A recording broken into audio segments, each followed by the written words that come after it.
Aaron Macy, we're back, mate. How are we? Very well, very well. Had a big week, off the back of last week's episode. Finally hit the ground running, and it was good to have Braith in and have his insight. Obviously, he's over in Vegas right now.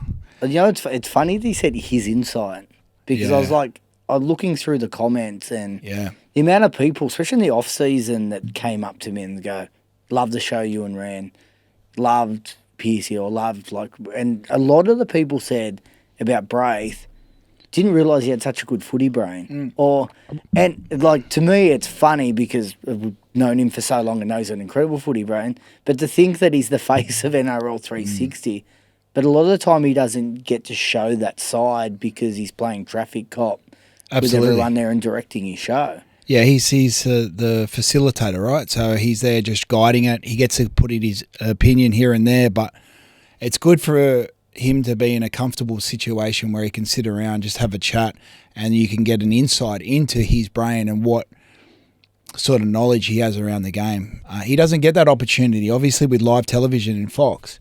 It's hard, man. Like when I did Bill and Boz with Bill Woods and you get put on the spot, you don't get to explain yourself the way you want to explain it because you're on a time basis as well. You got to move on. You got producers in your ear going, move on, next question. So he gets to sit back. He gets to explain his situation with Latrell.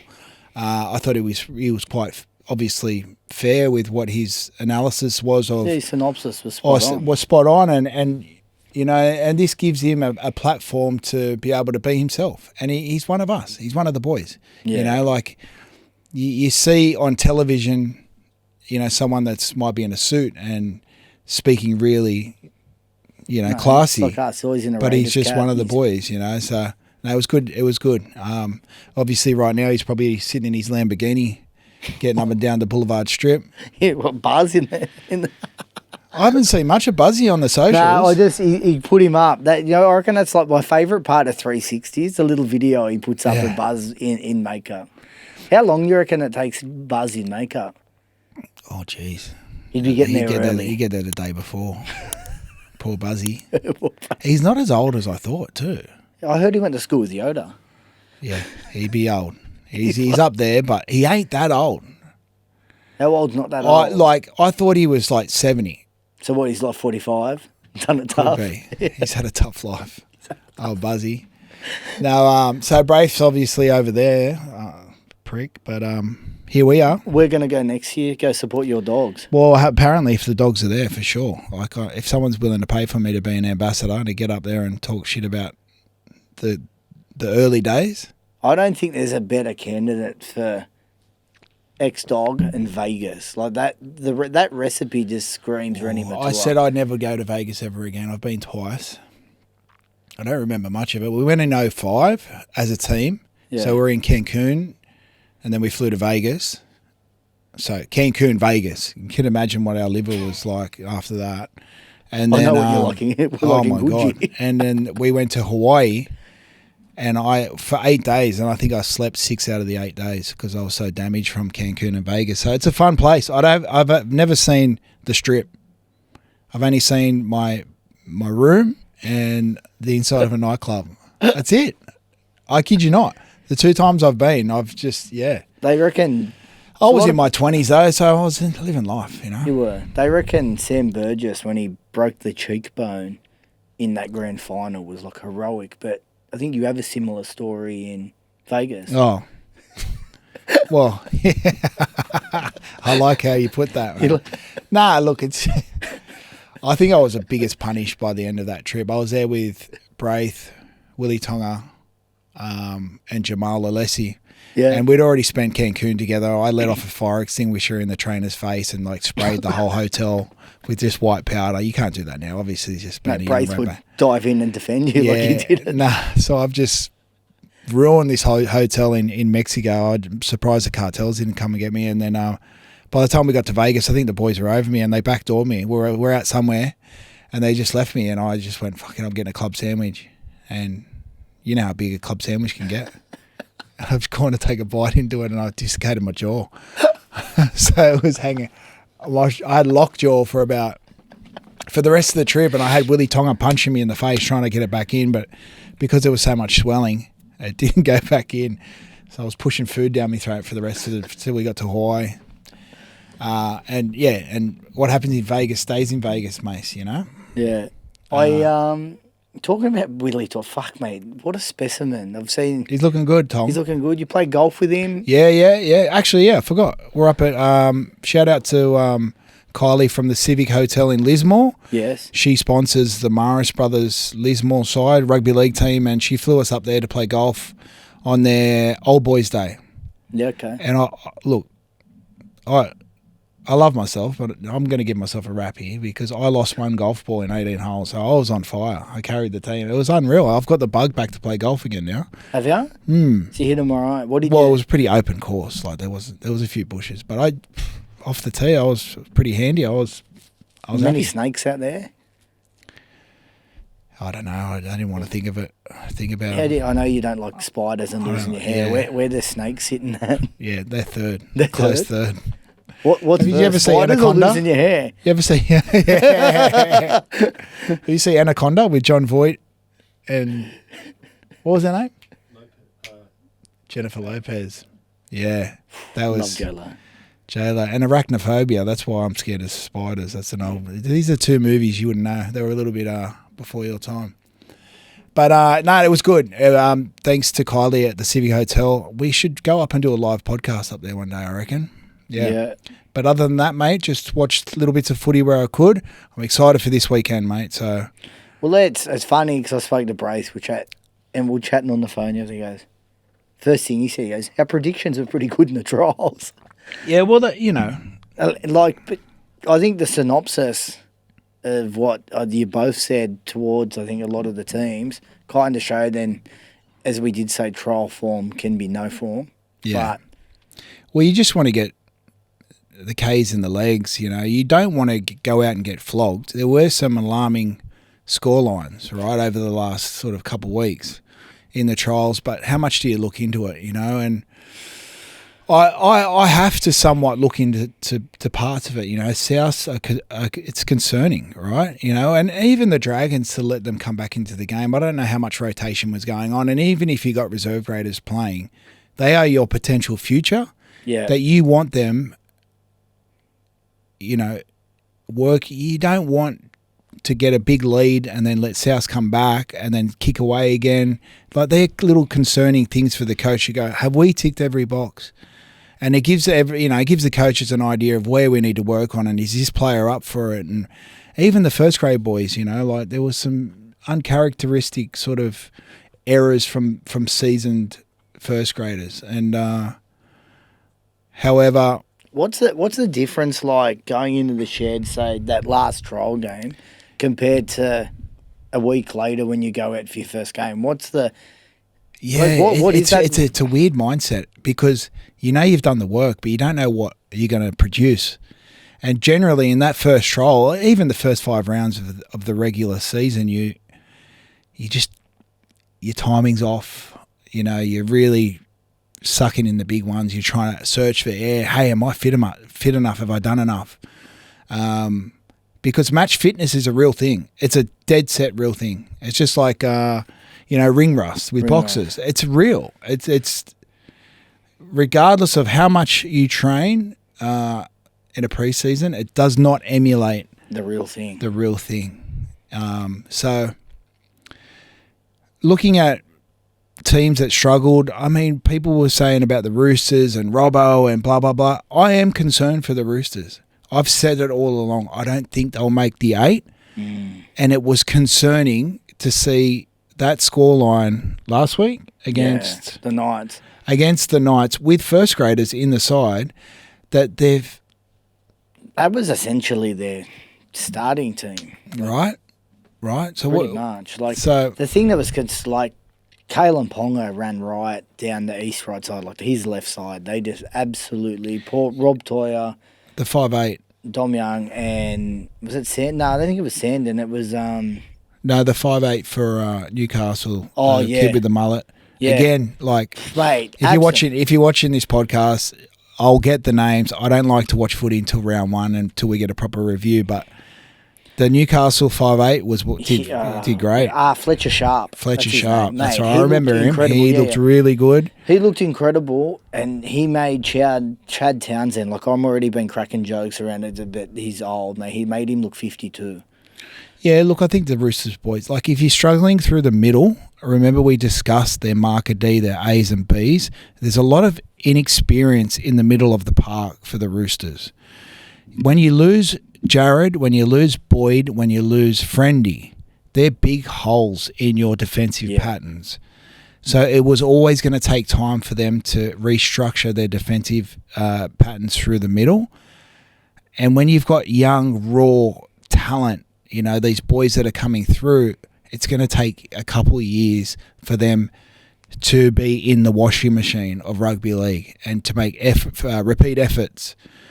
When you lose 3 guys like that in the last 3 years, 4 years, that's a lot of experience in that middle to plug those holes, to get your players to move, to fill the space, to be alert from marker. The best marker defender I've ever seen in the game, in my opinion, is Jared, JWH. Yeah. He creates space. He points. He does. I can he see gets him back. doing it. Yeah, you know, he used to do that. He gets low.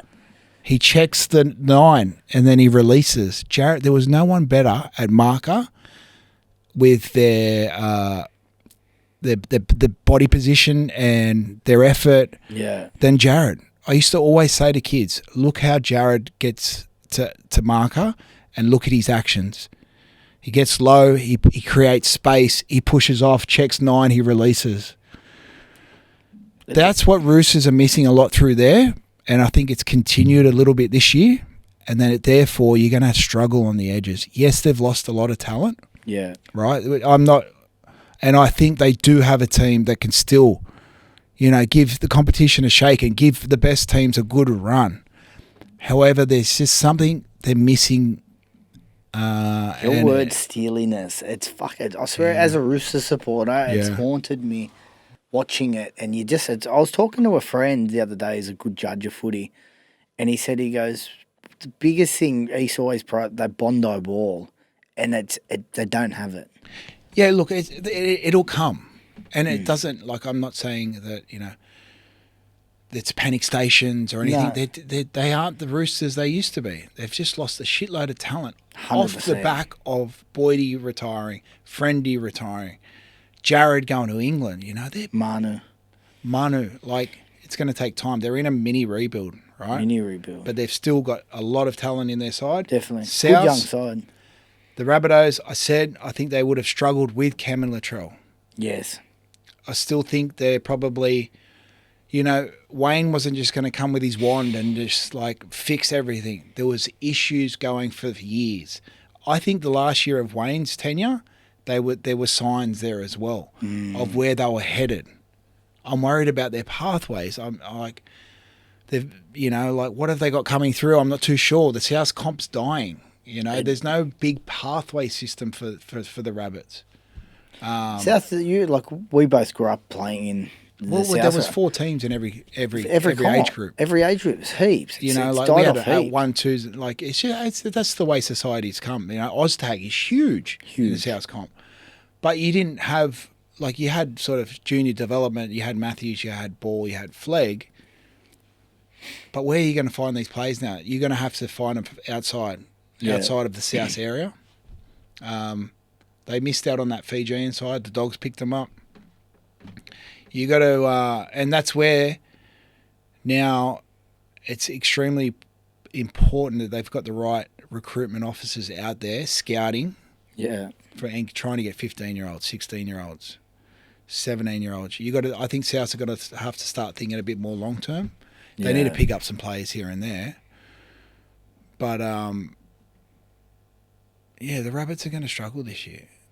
As much as it hates for me to say it, because it's, you know, I'm a South junior, and like I've just said and had an opinion on the Roosters who I supported growing up. I'm a Rabbitohs junior. Can we get that to just say that one more time for the camera? Unfortunately, no. Look, I still got it. Like, you still got a soft spot. Soft spot for the We'll Roosters. Get you back in the chairman. Hugh McGahn, Brad Fittler was my hero. You know, how good was Freddie's left foot step? Mate, He was the best. You know, I remember he used to take the boys to like the SFS when we were 15, 16 and say, we've got to go watch Freddie play. And they'd come, but they weren't Roosters supporters. Yeah. And then I'm playing against bloody Freddie in a grand final. So I don't have anything against the Roosters. I just like, you know, there's a team in my area. I'm just picked up on things over the last couple seasons that are alarming. Yeah. And I don't know how they fix it. And then you start asking questions. Like people say, oh, Robbo's done it. He's so successful. Yes, he is. And he could be the right man for the job, but he might not be either. At some point, players outgrow a coaching method.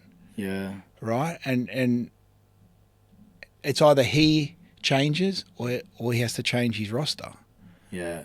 Right? Or they change coaches. Sometimes you need new ideas coming in. Parramatta.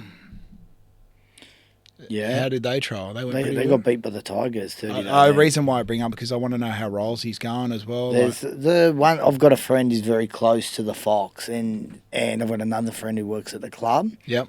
They don't know each other. The same report is everyone loves the coach and football is happy.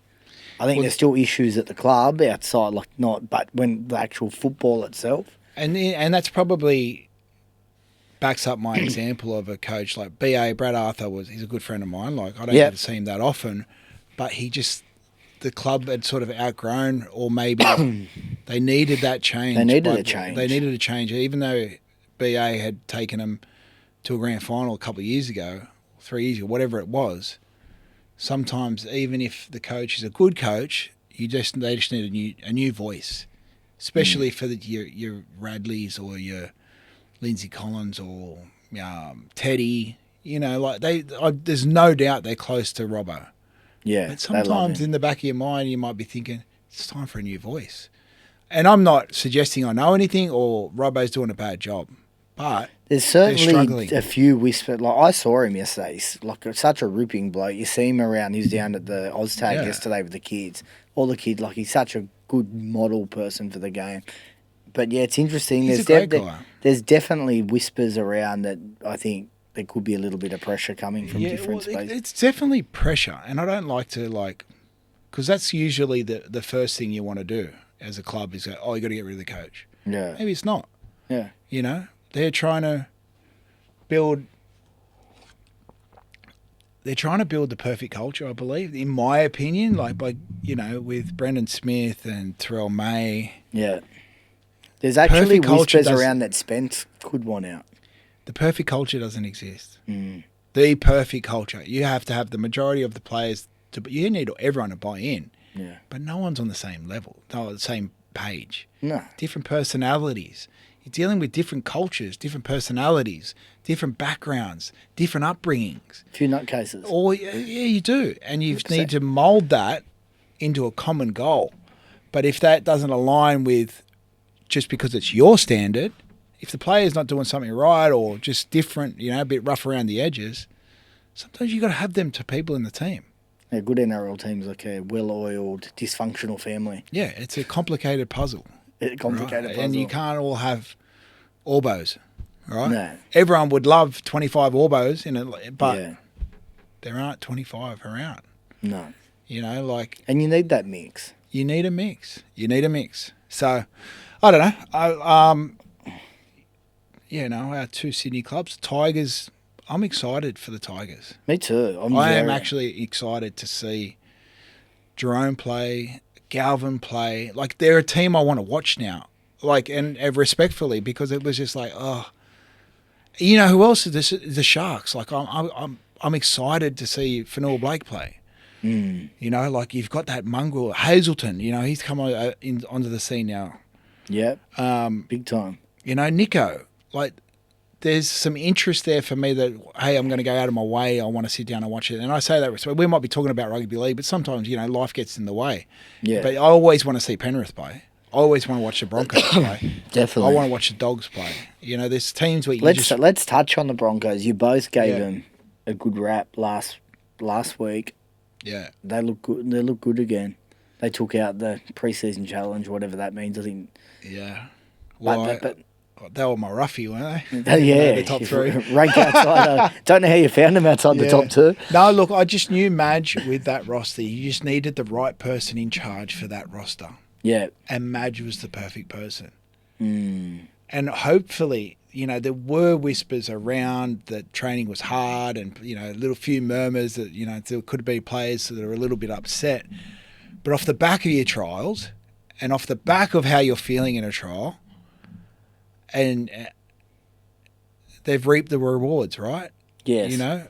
I watched Reece Walsh. They went down the left edge once. Yes. They butchered it, kind of. And the second time or the third, and then they might have butchered the second, but they stuck with it and they went the third. They scored in the third. And it was man on man. And Reece Walsh just burnt Critter. Just burning for just pure speed. How good. Like the way Jesse Arthur's on the wing. Yeah, Jesse Arthur. He gets better and better and better every year, that bloke. How good and how important is having someone that's got that electrifying pace that can go from inside A to outside B. It's like they go from inside A, outside B like that. Man, Billy Slater was a nightmare. I remember we played him in Melbourne once, and he looped around the ruck, and he had eyes for inside me as an A defender. Yes. And the marker, and I had to get off the mark, and he burnt me so hard on the outside. So he just went to go in between me and the marker, come off his left foot, just burnt me. B defender was nowhere to be seen. Just that pure speed, and be able to just turn on a dime. Like that is like the biggest asset in rugby league is speed, and having like an engine like a Ferrari like Reece Walsh, it gives you nightmares as a defender. He gets his game right. I don't want him to like be shackled, but sometimes he just pushes it that little bit too far because he's playing at such a high speed. His tempo needs to come down a bit because he'll still burn players, but he only knows one way, and that's just go. And it's exciting to watch, right? Yeah. So if he just like, he's sort of like errors and good things are sort of were sitting here, maybe more errors than good things, sort of towards the back end of last year. If you get the scale going that way, fuck man, look out. The two old boys look good in the halves together. Benny Hunt and who? Reynolds. Yep. Two older heads. I just want them to stay fit. Yeah. What's going to happen when Mam comes back? Ezra, he'll be a 13. He'll be a 14 at the start, depending on how they're going. But at the start, they might play him, and then what they'll do is probably put Benny to 9 at times, and then bring Ezra into the halves. Yeah. Just to bring that spark in. It's a pretty dangerous rotation. Well, it's the biggest issue, I think, and I look at it always from a punting point of view, and a lot of the punters and the smart punters always say that one of the biggest issues with whether you back Brisbane is Reynolds staying sound the whole season because he has been plagued with injury. They've now got very fitting. When you've got three solid halves, it's a beautiful position. Well, we speak about how much faster the game has got. We spoke about last year how important the number 14 is. The smaller man, the utility coming into your side, wreaking havoc around the 30-minute mark. So imagine putting Ben Hunt to 9. So then you've got to start worrying about his creativity around 9 at the back end of a half. He's got a 40-20 in him from dummy half as well. You've got to worry about Ezra, and you've got to worry about Reynolds as well. So if you have 3 fit halves like them on rotation throughout the year, going into the back end of the year, and they nail what their rotation system is. It's 80 minutes of attacking footy that you can play. They're a dangerous team. They're a dangerous team, man. Let's go. Look, I honestly think Ben Hunt's still probably one of the best 9s in the game. And he plays 6 and 7. You see what he does in Origin. 100%. Right? And when he comes on at 9, and that's... Who's the starting 9 again? They had Corey Pakes, but it was... what's his name? I've just gone blank. Billy Walters? No. Billy Walters. Yeah, Billy Walters. Anyway, they've got some luxury in that rotation in the halves. Yeah. Little bit concerning you've got 2 older statesmen, but And if they both go down, then you start to worry a little bit. But, I think it's a good balance for them as they've got those good old heads and they've got that incredible young talent. Well, Ben Hunt, I remember he looked at Reece at one point in the game when he did that error early and looked at him and said, "Don't worry, settle down, we got you." That's an older head. For a young guy, he wouldn't have had that as much to say, "Hey, we've got you here, Reece. We're gonna, we'll defend this next set." Yeah. Don't feel like you got to keep the handcuffs on, but pull it into check eventually because we don't want to do repeat defensive structures. Like we don't want to just keep defending because you've gone for a low percentage play. Yeah. So he just gave him that one look, and Reece looked disappointed. Just move on, and then they score the next set, I think. So Ben Hunt, good leader. Good leader. Are they? You still happy to stick with them to win the comp? You big roughy? Oh, yeah. Yeah. I'm excited for them. I'll tell you the team. I watched the game. I thought the Cowboys actually looked, and a lot of people are bagging them, saying they're definitely missing the 8 and they're massive odds. I actually thought their attack was really good, and their defence this week compared to round 1 of the trials actually defended all right against the Storm. Against the Titans, weren't they? And then they played the Storm on the weekend. Yeah, on the Storm on the weekend. What was the score in that game? It ended up 36-24, but Storm scored 3 tries in the last 7 minutes or something. So it was literally they were all out, and defensively they were solid this week for the majority of the game. Yeah, there were some concerning signs last week. Yeah, against the Titans around the middle. Yeah, there was a lot of inexperience, but when you got to look at the structure and the patterns of their D, not necessarily the players. So I'm looking at how they're moving from A, B, C, how are they moving up on their edges, and I thought there was just too much of last year again around that sort of structure, and I thought there's something missing. What's missing? Where are you losing the ruck? Why aren't you retreating quick enough? Why aren't you getting off the line hard enough? Where is it breaking down? Yeah. And then obviously you're saying that they did quite well defensively. Well, they got 36 points. For the first 65 minutes, the majority of the game. Okay. For me, it's their defence. They've got points in them. Yeah. I'm not worried. Their attack was... They scored some good tries, actually. They had those long-range tries, right? Mate. So I did watch a few highlights. Points isn't a problem for the Cows. Yeah. It's defence. Yeah. Defensively, like the Roosters, plenty of points when they get it right. Defensively, off. South, same. And then you've got your juggernauts in Penrith that are good on both sides of the ball. And then you've got Melbourne, who probably, their first trial against Warriors, they got flogged, but good on both sides of the ball. Yeah. Yeah. All right, let's we'll move into Vegas. There's been word. I see the big man PVL's thrown it out there to get Trumpy at the game. He died like a dog. A beautiful dog. Shane Gillis does the best Trump. That's huge for us. Imagine getting Trump there. Mate. Can you imagine if Trump blew the horn? Well, that's the next thing. Apparently Canberra's reached out to Dana White to blow the horn. Wow. Look, I could see Dana doing it too. PVL is just got to be commended again for just... If he jags that and makes it bigger than last year, you got to think about how great the games were as well. They were brutal. They were entertaining. They had hits. They had long range breaks. Reece Walsh scoring that try, and I'm like, fuck, could you ask for a better promotion of rugby league on the world stage? Phenomenal. And then you've got again, he drags Trump. If he can get a Trump or a Dana to blow the horn, either of them, the rock just huge. Let's see who turns up. There was a lot of talk around it. I watched a lot of reaction videos on YouTube. Remember, I've finished YouTube. I've watched everything on YouTube. Every video. Left. There's nothing left. I've clocked it. That's all. I've only had YouTube since 2015 because I didn't have free-to-air TV in England. Yeah. And so I stayed with YouTube. So I watch, you should see some of the rabbit holes I go down. But anyway, one of them was reaction. Fuck me. It's going to be I've solved the pyramids. I know how they built. They did build Rome in a day. Flat?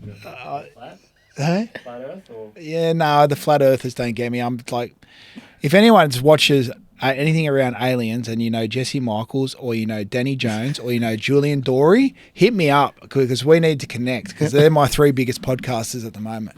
I don't even know where I was going with this, but anyway, yeah, I was watching all these reaction videos and they were like big time subscribers, like big YouTubers, and they were doing reaction videos on the NRL and the game in Vegas, and it was nothing but love.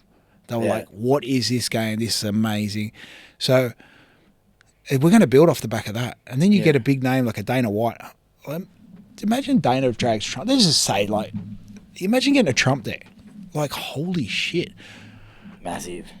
You won't get there. But if they can get a Dana White, they'll get someone famous to blow the horn. Maybe we should just ring Braith. He'd have some inside scoop. We'll get Buzzy on. Yeah. Can we talk about Kenny quickly? Yes, we can talk about Kenty and his tree. We've got plans here. I've got to appreciate him coming out with a podcast, right? I don't have to agree with what he says. I watched his one with Chimes. I don't agree with what he said. But I appreciate him having the gonads to go out and do it and go, hey, he hasn't owned it. He's still got a little bit of... Kenty, even if you're watching this, mate, I've got nothing against you. You know, karma got you in the end. But...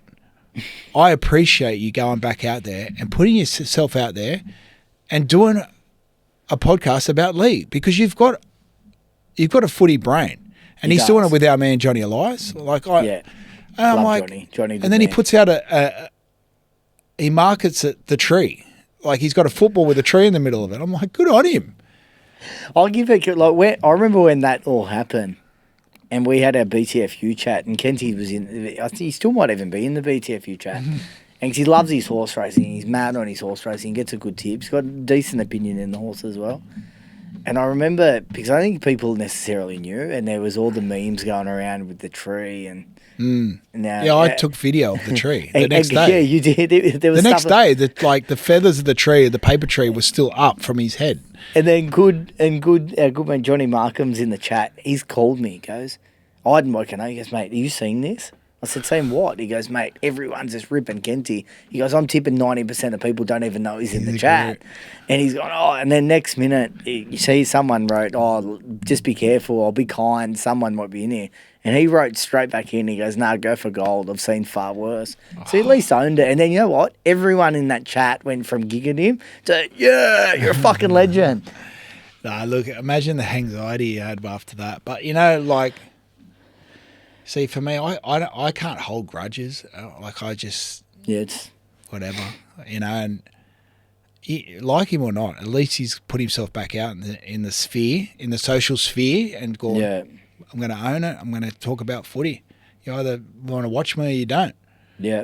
And it's like 360. People watched it because they didn't like him, but they'd still engage. They'd still watch it. Definitely. They'd say, fuck Kenny, but they'd still watch it. They do.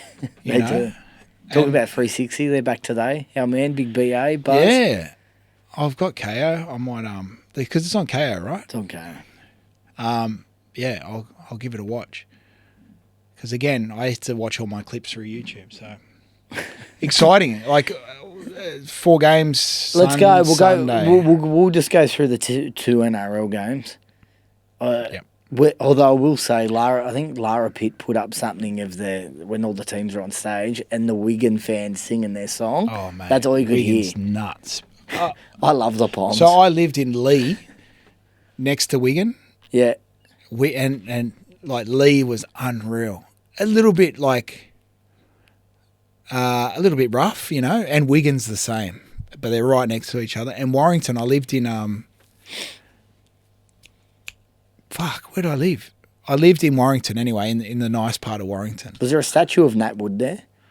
No, but they do love him there. Where did I live? What was it called? I've just had a mental blank, but it was like I'd spend, because Nando's, they got a Nando's there. Let's go for a Nando's. I'm like, what? I'm not a fucking chicken burger.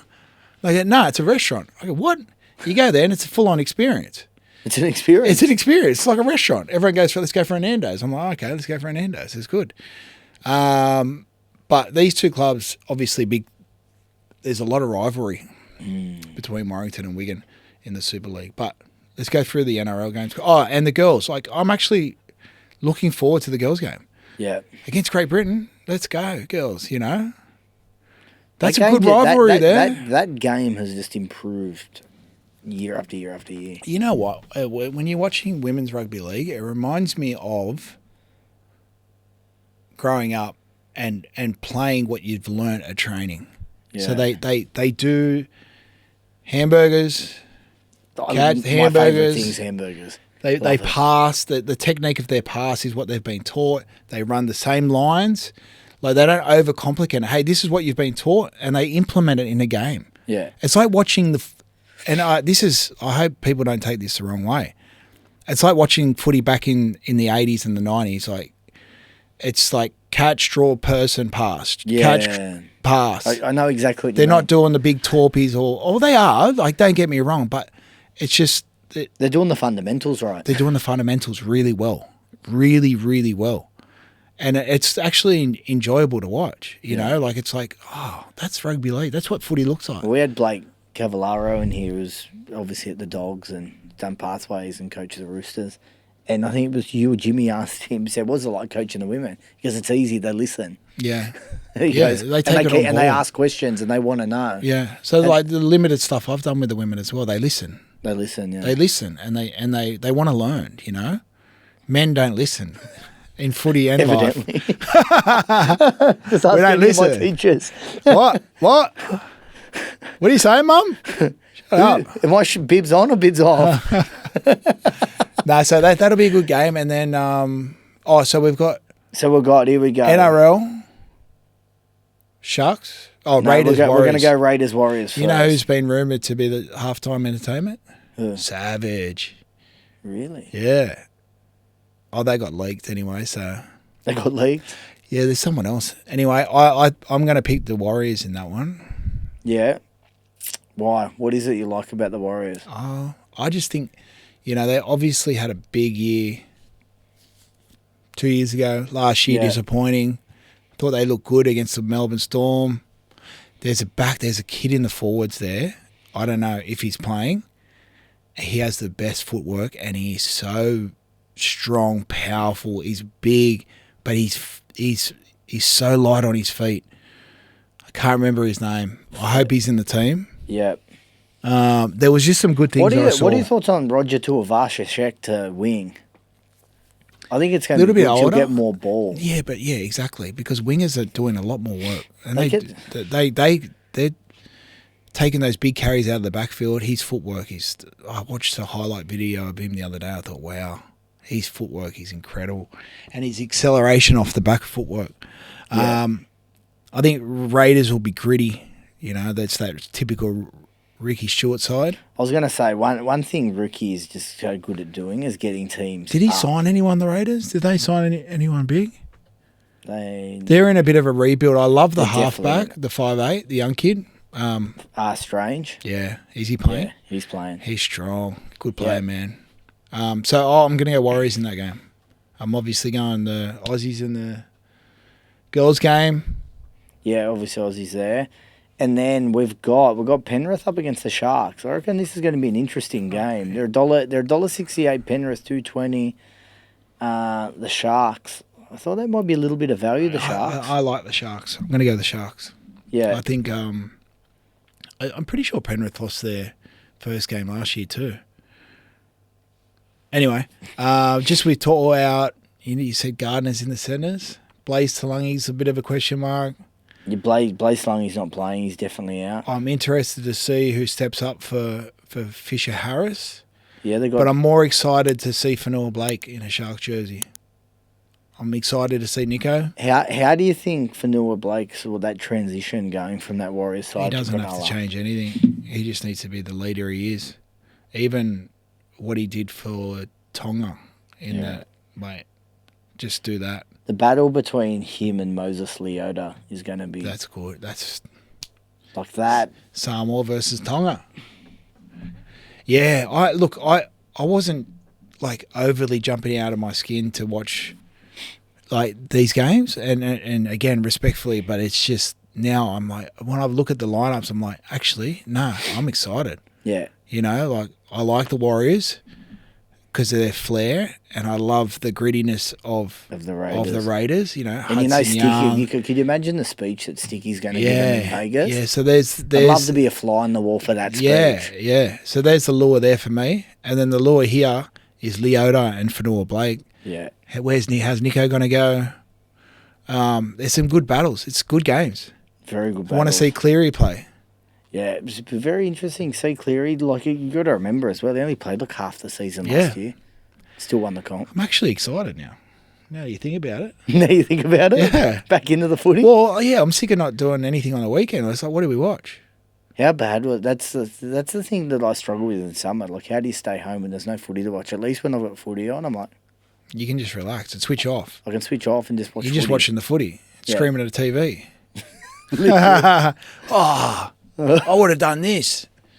No, it's exciting, man. I'd love to be in Vegas, but I'm excited to be able to sit here and be able to chew the fat and know exactly what I'm dealing with in terms of players, teams, and because like trials, I can't get a good read on it, and I'm not going to go on there and pretend I know everything. You know, I'll leave that to Bloke in a Bar and Levels and all them boys to talk about. I like to just come here and just go, this is what we think. Exactly. And then after round one, it's like, all right. I'm hoping trials don't mean anything because the Chooks were awful, but they were equally as awful against Manly before they went and beat the Broncos last year. Yeah. So let's hope that's the case. They'll be fine. They'll be fine. I think it's going to be. This would be. I think the biggest takeaway out of this is I'm excited to see the Tigers actually. Yeah. If I'm going to say I'm excited about this season, there's one thing I want to see is the Tigers do well. Yeah. For the club, it's just been so long since they've had any success. I know I always have a joke about them, but I want to see Jerome. I want to see him be a leader because he was a leader last year for Penrith when Nathan was out. I want to see him evolve even more as a leader. If he wins a comp with them, you know. Imagine that.